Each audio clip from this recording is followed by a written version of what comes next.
Papua itu punya kekayaan alam yang luar biasa banget, mungkin bisa menyaingi negara manapun di dunia. Tapi pernah kepikiran nggak, kenapa ya kekayaan sebesar ini kok kayaknya belum sepenuhnya dirasakan oleh masyarakatnya? Nah, pertanyaan besar inilah yang akan kita coba ulik bareng-bareng. Nah, ini dia inti permasalahannya. Di sebuah tanah yang kaya raya dengan emas, hutan lebat, dan hasil laut yang melimpah, masih ada satu pertanyaan besar yang menggantung. Sebenarnya, kemana perginya semua kekayaan itu? Yuk, kita coba telusuri. Ada apa di antara potensi dan realita ini? Biar kita paham seberapa besar masalahnya, kita harus lihat dulu sebesar apa sih harta karunnya. Dan ini ya, bukan sekedar kekayaan biasa. Ini tuh harta karun yang skalanya udah mendunia. Oke, kita mulai dari emas. Di Papua itu salah satu yang terluas di dunia dan fungsinya vital banget sebagai paru-paru planet kita.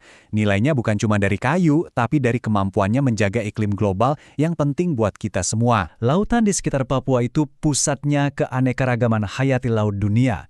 Potensi perikanannya itu, wah, luar biasa. Jadi sumber kehidupan dan ekonomi bagi ribuan komunitas di pesisir. Emas, hutan, laut. Jelas banget kan potensinya sebesar apa? Tapi, nah, disinilah ceritanya mulai jadi rumit. Ada jurang yang cukup dalam antara kekayaan yang ada di dalam tanah dengan kesejahteraan yang dirasakan di atasnya. Logikanya, kekayaan sebesar ini harusnya bisa jadi mesin penggerak utama. Harusnya ini berarti lapangan kerja terbuka lebar, sekolah dan rumah sakit jadi layak, dan kualitas hidup meningkat buat semua orang.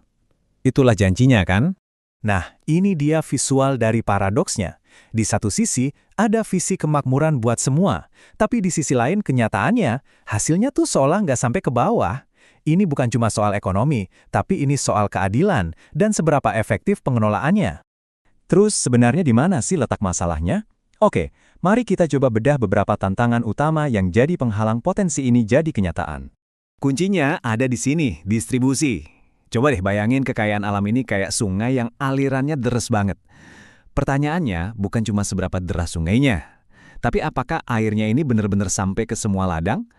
Atau alirannya malah dibelokkan dan cuma dinikmati segelintir pihak aja? Kalimat ini nih bisa dibilang adalah diagnosisnya. Pengelolaannya belum maksimal dan belum merata dirasakan masyarakat. Ini bukan berarti potensinya nggak ada ya, tapi sistem untuk mengubah potensi itu jadi kesejahteraan yang nyata, itu yang masih perlu perbaikan besar-besaran. Oke, kita udah lihat potensinya. Kita udah lihat masalahnya. Sekarang, masuk ke bagian terpenting. Terus gimana? Apa yang mesti dilakuin biar cerita ini punya akhir yang lebih baik? Nah, ini bukan lagi sekedar analisis, tapi ajakan buat kita semua untuk mikir. Apa idemu? Apa perlu pendekatan kebijakan yang baru? Atau pengawasan yang lebih ketat? Atau mungkin pemberdayaan masyarakat lokal yang lebih kuat? Pertanyaan ini terbuka banget buat kita diskusikan. Pada akhirnya, ini bukan hanya masalah Papua, tapi masalah kita semua. Menjembatani jurang antara potensi dan realita ini adalah sebuah keharusan. Jadi, pertanyaannya bukan lagi apakah ini masalah, tapi apa yang akan kita lakukan untuk menyelesaikannya? Kalau menurut kamu, gimana?